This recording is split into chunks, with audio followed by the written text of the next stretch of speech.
Hello नमस्कार दोस्तों, study point 9 पे आप सभी का हार्दिक स्वागत है। देखिए दोस्तों, आज है 1 नवंबर 2023 और आज हम पढ़ेंगे। आज से जो भी प्रमुख करंट अफेयर्स क्वेश्चन बनते हैं उनके साथ साथ हम स्टैटिक जीके की भी चर्चा करेंगे। और सबसे लास्ट में मैं आपको क्वेश्चन ऑफ द डे दूंगा और उनसे पहले हम एक बार जो क्विक रिवीजन है वो करेंगे पिछले दिन का। ठीक है, तो चैनल पे नए हैं तो चैनल को सब्सक्राइब जरूर कर लीजिए, बेल आइकन को प्रेस कर लीजिए और वीडियो को आखिर तक जरूर देखिए। एक बेहतरीन मोटिवेशन के साथ क्लास की शुरुआत करते हैं। देखिए दोस्तों कि ना कोई तकलीफ ना कोई कठिनाई ना कोई तकलीफ, तो खाक मजा है जीने में, बड़े बड़े तूफान थम जाते हैं जब आग लगी हो सीने में। देखिए दोस्तों, किस राज्य सरकार ने बुजुर्ग पेड़ों के लिए प्राण वायु देवता पेंशन योजना शुरुआत की है? तो ये की है हरियाणा गवर्नमेंट के द्वारा। किसके द्वारा? हरियाणा गवर्नमेंट के द्वारा जो बुजुर्ग पेड़ हैं उनके लिए प्राण वायु देवता पेंशन योजना शुरुआत की है। ठीक है दोस्तों, तो देखिए हरियाणा सरकार ने ये अक्टूबर 2023 को ये योजना शुरू की है। और इस योजना के तहत क्या है कि 75 वर्ष से जो अब ऊपर जो पेड़ हैं उनके लिए, उनके जो उसके आसपास जो उसके निवासियों के लिए, उनके रखरखाव के लिए उन आसपास के निवासियों को 2,750 रुपये प्रति वर्ष दिए जाएंगे। ठीक है, इसके अलावा अब की बार जो फर्स्ट चरण के अंदर 3,810 पेड़ों के अंदर इसके पेंशन के रूप में चयनित किया गया है। हरियाणा की बात करें हम तो यहाँ पे पंजाब, हिमाचल प्रदेश, उत्तर प्रदेश, दिल्ली और राजस्थान से सीमा लगाता हुआ ये आप देख सकते हो हरियाणा, जिसकी राजधानी है चंडीगढ़ और यहाँ के मुख्यमंत्री है मनोहर लाल खट्टर और राज्यपाल है बंडारू दत्तात्रेय। राजकीय पेड़ पिंपल, राजकीय फूल कमल और राजकीय पशु है काला हिरण और जो राजकीय पक्षी हैं वो है ब्लैक फार्कोलिन। ठीक है दोस्तों, इसके अलावा हम ऑप्शन की भी चर्चा करेंगे, लेकिन उससे पहले जो हरियाणा से प्रमुख फैक्ट हैं वो चर्चा कर लेते हैं। जैसे देश की प्रथम हाइड्रोजन ट्रेन कहाँ पे चलाई जा रही हैं? तो ये हरियाणा के अंदर चलाई जा रही हैं। और ये कहाँ से? तो हिसार से।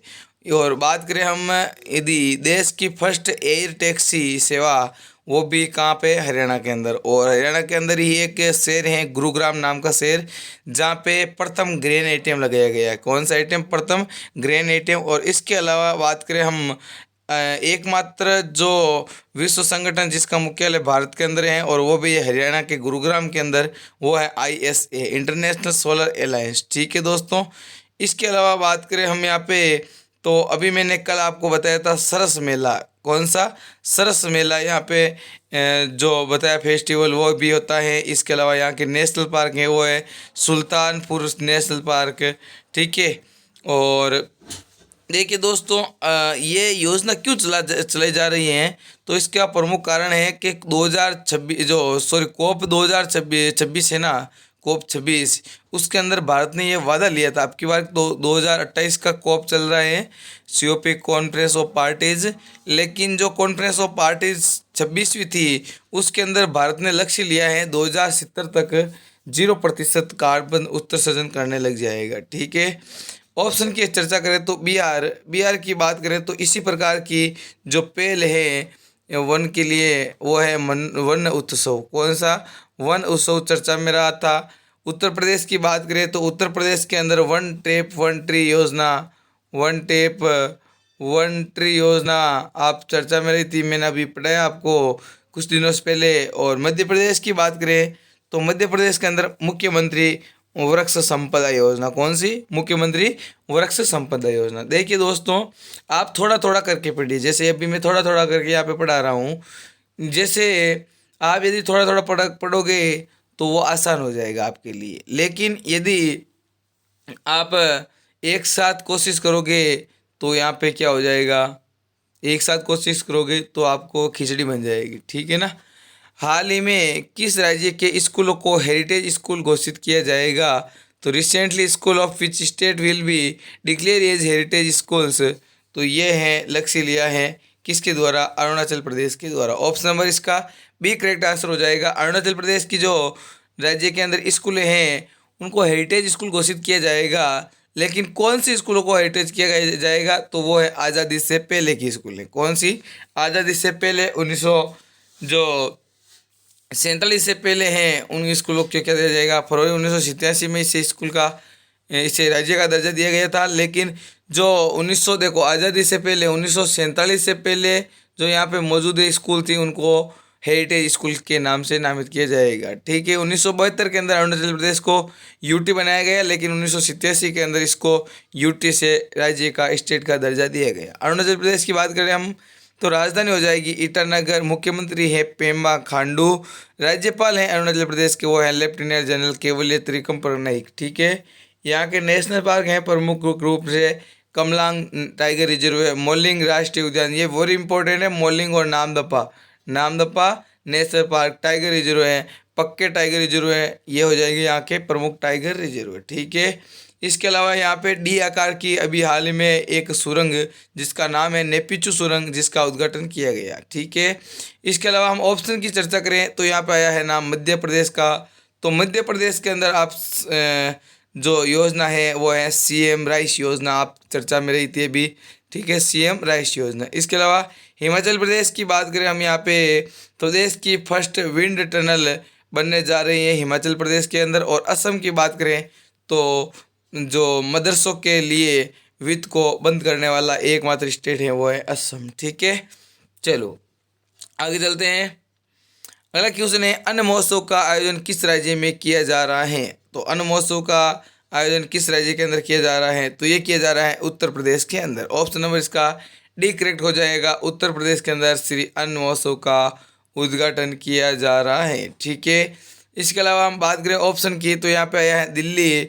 तो दिल्ली से आप याद रख सकते हो कि अभी हाल ही में सबसे बड़ा जो आतिथ्य मेला है वो भरा था दिल्ली के अंदर।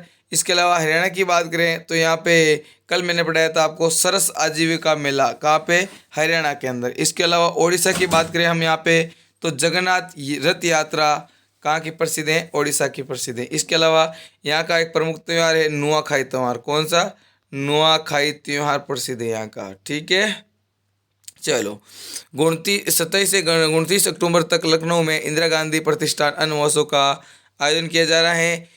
बात करें यहाँ पे मोटे अनाज उत्पादन को बढ़ावा देने के लिए ये चल रहा है और योगी आदित्यनाथ द्वारा ये उद्घाटन किया गया है। योगी आदित्यनाथ कौन है, तो ये यूपी के मुख्यमंत्री हो जाएंगे, राजधानी लखनऊ हो जाएगी, राज्यपाल है आनंदीबेन पटेल। ठीक है, इसके अलावा हम उत्तर प्रदेश से मैं आज टॉप 10 फैक्ट यहाँ पे आपके सामने लेके आया हूँ कि वन टैप वन ट्री अभियान किस राज्य का है, उत्तर प्रदेश का। खेलो इंडिया यूनिवर्सिटी गेम्स के अंदर गेम्स का तीसरा संस्करण उत्तर प्रदेश के अंदर आयोजित किया गया, जिसके अंदर प्रथम जो स्थान पर रही थी वो पंजाब यूनिवर्सिटी चंडीगढ़ रही थी। बंदर वन लखनऊ के अंदर है। शिकायत निवारण सूचकांक के अंदर टॉप पे रहने वाला उत्तर प्रदेश। अमरावती डोला का जे टैग मिला है उत्तर प्रदेश को। पहला वैदिक पार्क और पहली पोर्ट टैक्सी ये भी उत्तर प्रदेश के अंदर शुरुआत की गई है। डिज्नीलैंड की तर्ज पे रामालैंड की शुरुआत की गई है उत्तर प्रदेश के अंदर। सबसे बड़ी सुंदर फिल्म सिटी ये भी उत्तर प्रदेश के अंदर। और देश का पहला जल विश्वविद्यालय ये भी उत्तर प्रदेश के अंदर। ठीक है, चलो आगे चलते हैं क्वेश्चन नंबर 4 की ओर। हाल ही में विश्व शहर दिवस कब मनाया गया, तो when was world cities day celebrity recently. तो वर्ल्ड सिटी डे कब मनाया गया, तो ये अक्टूबर माह के लास्ट दिन 31 अक्टूबर को मनाया गया है। चलो 31 अक्टूबर, इसका मतलब अक्टूबर माह क्या हो गया, कंप्लीट हो गया। तो आपको यहाँ से अक्टूबर के जो भी दिवस बनते हैं उनकी एक बार चर्चा कर लेनी चाहिए। तो देखिए 1 अक्टूबर अंतर्राष्ट्रीय कॉफी दिवस, 1 अक्टूबर को ही लाल बहादुर शास्त्री गांधी जयंती एवं अंतर्राष्ट्रीय अहिंसा दिवस, और 5 अक्टूबर को विश्व शिक्षक दिवस, 7 अक्टूबर को अंतर्राष्ट्रीय वर्ल्ड कॉटन डे, 8 अक्टूबर को वायुसेना दिवस। इसके अलावा यहाँ पे 9 अक्टूबर को आप याद रख सकते हो अंतर्राष्ट्रीय डाक दिवस। इसके अलावा 10 अक्टूबर को आप याद रख सकते हो अंतर्राष्ट्रीय डाक दिवस। इसके अलावा आप 10 अक्टूबर को याद रख सकते हो विश्व मानसिक स्वास्थ्य दिवस, और 15 अक्टूबर को है विश्व छात्र दिवस। 16 अक्टूबर को आप वेरी इंपॉर्टेंट है विश्व खाद्य दिवस। 17 अक्टूबर की बात करें तो अंतर्राष्ट्रीय गरीबी दिवस, गरीबी उन्मूलन दिवस। 20 अक्टूबर को है विश्व सांख्यिकी दिवस। 23 अक्टूबर को है विश्व हिम तेंदुआ दिवस, ये भी आपको वेरी इंपॉर्टेंट हो जाता है। 24 अक्टूबर को यूएन संघ दिवस जो यूनाइटेड नेशन दिवस है। 24 अक्टूबर को ही दिवस मनाया जाता है विश्व पोलियो दिवस। 31 अक्टूबर को राष्ट्रीय एकता दिवस सरदार वल्लभ भाई पटेल के जन्म दिवस के उपलक्ष्य में। ठीक है, चलो आगे चलते हैं। अगला क्वेश्चन है, निलावु कुदिचा सिमहंगल निम्न में से किसकी आत्मकथा है? तो ये हो जाएगी किसकी? एस एस सोमनाथ की। किसकी हो जाएगी? एस एस सोमनाथ की हो जाएगी। एस एस सोमनाथ कौन है? तो ये हैं इसरो के प्रमुख। कौन है? इसरो के प्रमुख हैं एस एस सोमनाथ। ठीक है। इसरो की बात आई है तो यहाँ पे देखो, इसरो की स्थापना 1969 के अंदर हुई थी। वर्तमान में इसके अध्यक्ष है एस एस सोमनाथ और इसरो का मुख्यालय है कर्नाटक की राजधानी बेंगलोर के अंदर। ठीक है। इसके अलावा हम यहाँ बात करें द्रौपदी मुर्मू की, तो द्रौपदी मुर्मू के ऊपर बनी हुई एक पुस्तक है Draupadi Murmu from tribals hinterland of Raisina, जिसके रचयिता है कस्तूरी रे। ठीक है। इसके अलावा योगी आदित्यनाथ की बात करें यहाँ पे, तो इनकी हो जाएगी अजय टू योगी आदित्यनाथ। क्या हो जाएगी? अजय टू योगी आदित्यनाथ। इसके अलावा नरेंद्र मोदी की बात करें हम यहाँ पे, तो इनकी पुस्तक है कर्म योद्धा। क्या है? कर्म योद्धा ग्रंथ नरेंद्र मोदी का है। ठीक है। चलो, हाल ही में एस सोमनाथ ने अपनी आत्मकथा निलावु कुदिचा सिंहगल लिखी है और ये आत्मकथा मलयालम भाषा में लिखी गई है। एस सोमनाथ वर्तमान में भारतीय अंतरिक्ष अनुसंधान संगठन इसरो के प्रमुख हैं। एस सोमनाथ एक भारतीय एरोस्पेस इंजीनियर रॉकेट तकनीकी टेक्नीशियन है। जनवरी 2022 में के शिवान के बाद एस सोमनाथ को भारतीय अंतरिक्ष अनुसंधान संगठन का अध्यक्ष बनाया गया है। ठीक है। अगला क्वेश्चन है, हाल ही में स्टेट बैंक ऑफ इंडिया मतलब एसबीआई ने किसे अपना ब्रांड एम्बेसडर बनाया है? तो इसका करेक्ट आंसर हो जाएगा MS धोनी। कौन हो जाएगा? महेंद्र सिंह धोनी इसका करेक्ट आंसर हो जाएगा। महेंद्र सिंह धोनी को एसबीआई का ब्रांड एम्बेसडर बनाया गया है। ठीक है। एसबीआई की स्थापना 1955 के अंदर 1955 के अंदर स्थापना और 1 जुलाई 1955। ठीक है। इसके अलावा सचिन तेंदुलकर की बात करें यहाँ पे, तो आईसीसी के ग्लोबल एम्बेसडर के रूप में त्रिपुरा के जो आईसीसी ने ग्लोबल एम्बेसडर के रूप में चुना है सचिन तेंदुलकर को। सौरभ गांगुली की बात करें तो ये त्रिपुरा के ब्रांड एम्बेसडर हो जाएंगे। ठीक है। हाल ही में state bank of India SBI ने टीम इंडिया के पूर्व कप्तान महेंद्र सिंह धोनी को अपना ब्रांड एम्बेसडर बनाया है। सात्विक ड्रॉप्स ने रविंद्र जडेजा को अपना राष्ट्रीय ब्रांड एम्बेसडर बनाया है। लेज के ब्रांड एम्बेसडर की बात करें तो यहाँ पे हो जाएगा MS धोनी और जियो मार्ट के हो जाएंगे MS धोनी। यूनिक्लो का हो जाएगा कैटरीना के। फैशन ब्रांड W के हो जाएगा अनुष्का शर्मा। सौराष्ट्र ट्रैक्टर के MS Dhoni. Century matrix company के PV सिंधु। इंडियन ऑयल के हो जाएंगे संजय कपूर। ठीक है। चलो आगे चलते हैं। क्वेश्चन नंबर 7 है, हाल ही में भारत ने चौथे पैरा एशियन गेम्स 2023 में कौन से पदक जीते हैं? तो इसके अंदर जीत लिए हैं 111 पदक। कितने पदक? 111 पदक जीत लिए गए हैं हाल ही में भारत ने चौथे पैरा एशियन गेम्स 2023 के अंदर। ठीक है। चलो आगे हैं, देखो कितने गोल्ड जीते हैं, तो 29, सिल्वर 31, ब्रॉन्ज 51, कुल मेडल कितने? 111 मेडल जीते हैं।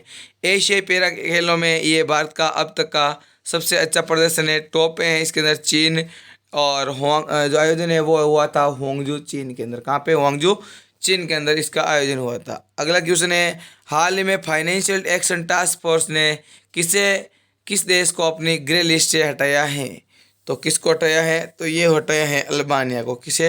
अल्बानिया को हटा दिया गया है। जो फाइनेंशियल जो FATF है इसकी जो ग्रे लिस्ट है उसमें से अल्बानिया को हटा दिया गया है। ठीक है। FATF के अंदर कितनी लिस्टें हैं? तो 3 लिस्ट होती हैं। कौन कौन सी? तो यहाँ पे सबसे पहले होती है ग्रीन लिस्ट। कौन सी?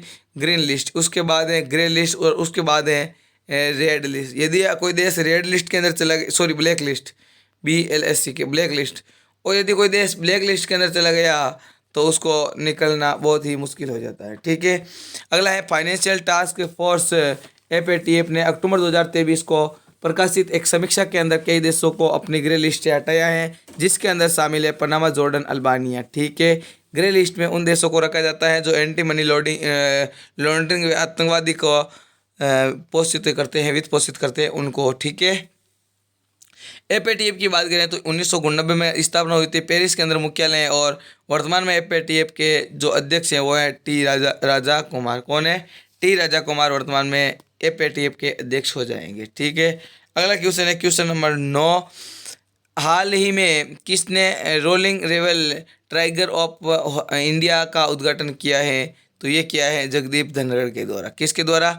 जगदीप धनखड़ के द्वारा किया गया है rolling revenue revival tiger of India. ठीक है। नरेंद्र मोदी की बात करें यहाँ पे G20 की अध्यक्षता करने वाले, अमित शाह की बात करें तो ये इनके द्वारा जम्मू कश्मीर के अंदर अभी हाल ही में एक प्रोग्राम स्थापित किया गया। और द्रौपदी मुर्मू की बात करें तो इन्होंने भारत मंडपम के अंदर, जो भारत मंडपम के अंदर सामने लगी हुई है शिव जी की प्रतिमा, सबसे बड़ी, दुनिया की सबसे बड़ी शिव प्रतिमा, नटराज की प्रतिमा, उसका उद्घाटन किया था द्रौपदी मुर्मू के द्वारा। हाल ही में देश के उपराष्ट्रपति जगदीप धनखड़ ने वन्य जीवों के संबंध में जागरूकता पैदा करने के लिए औरंगिंग रिवाइकल टाइगर्स ऑफ इंडिया प्रदर्शनी का उद्घाटन किया गया है। क्वेश्चन नंबर 10 है, अरब सागर में बना चक्रवात तेज किस देश से टकराएगा? तो ये टकराएगा यमन के अंदर। कहाँ पे? यमन के अंदर। देखो ये इंडिया है, इंडिया के द्वारा नाम दिया गया और यहाँ पे टकरा रहा है ओमान, ओमान के नीचे है यमन। ठीक है। तो यहाँ से टकराएगा कौन सा? चक्रवात तेज। ठीक है। चलो देखिए, इस चक्रवात का नामकरण भारत के द्वारा किया गया है तेज, और जो भारत मौसम विज्ञान विभाग है उसके द्वारा अत्यंत गंभीर चक्रवात इसका नाम बताया है तेज के रूप में। और ये ओमान के बड़े हिस्से को प्रभावित करेगी। इस देश के अंदर वर्तमान में गृह युद्ध चल रहा है, क्योंकि यमन के अंदर जो प्रधानमंत्री है वो है माइन अब्दुल मलिक, लेकिन यहाँ के देश के आधे से अधिक लोग यहाँ माइन को प्रधानमंत्री मानते ही नहीं है। राजधानी अदन और मुद्रा है यमनी रियाल। ठीक है। चलो, जो मैंने कल क्वेश्चन ऑफ द डे के रूप में दिया था, मैं आशा करता हूँ आपने कमेंट बॉक्स के अंदर इसका आंसर दिया होगा। हाल ही में कोटक महिंद्रा बैंक के MD और CEO के रूप में किसे नियुक्त किया गया है? तो वो किया गया है अशोक वासवानी को। किसे किया गया है? अशोक वासवानी को नियुक्त किया गया है। आज के लिए आपके लिए क्वेश्चन है जिसका आंसर आप कमेंट बॉक्स के अंदर दीजिए। देखिए, IRCTC के नए चेयरमैन और मैनेजिंग डायरेक्टर CMD के रूप में किसे नियुक्त किया गया है? इसका सही आंसर आप कमेंट बॉक्स के अंदर बताइए, क्या होने वाला है इसका सही आंसर। ठीक है। चलो, अब हम कर लेते हैं कल के क्लास की एक बार क्विक रिवीजन के केंद्रीय कैबिनेट ने जमरानी बांध परियोजना को मंजूरी दी है। ये किस राज्य के अंदर है? तो ये है उत्तराखंड के अंदर। अगला है, यूरोपीय संघ और भारत का संयुक्त नौसेना अभ्यास कहाँ पे शुरू हुआ है? तो वो हुआ है गिनी की खाड़ी के अंदर। इंडिया मोबाइल कांग्रेस के 7वें संस्करण का आयोजन कहाँ पे किया जा रहा है? तो ये दिल्ली के अंदर। और पश्चिम बंगाल के किस टीचर ने वैश्विक शिक्षक पुरस्कार 2023 में नामांकन किया है? वो है दीप नारायण नायक। अगला है, WHO ने किसे अपने TB सलाहकार के रूप में नियुक्त किया है? तो वो हो जाएगा सारंगदेव। सुल्तान अब्राहिम सुल्तान इस्कंदर को किस देश का नया राजा चुना गया है? तो वो चुना है मलेशिया का। भारतीय सेना की पहली वर्टिकल विंड टनल का उद्घाटन किया जा रहा है हिमाचल प्रदेश के अंदर। लेस के brand ambassador Mahendra Singh Dhoni. UNGA जो यूनाइटेड नेशन जनरल असेंबली है उसके द्वारा इजराइल हमास जंग को रोकने के लिए एक प्रस्ताव पारित किया गया, जिसके अंदर वोटिंग के दौरान भारत का रुख क्या रहा था? तो भारत इस वोटिंग के अंदर हिस्सा ही नहीं लिया था। अगला है, दुनिया में मोबाइल फ़ोन निर्माता के तौर पे भारत किस स्थान पे हैं? तो भारत दूसरे स्थान पे हैं। तो आज के लिए बस इतना ही। यदि वीडियो पसंद आया तो वीडियो को लाइक कर दीजिए, दोस्तों के साथ शेयर कर दीजिए। Thank you. जय हिंद, जय भारत।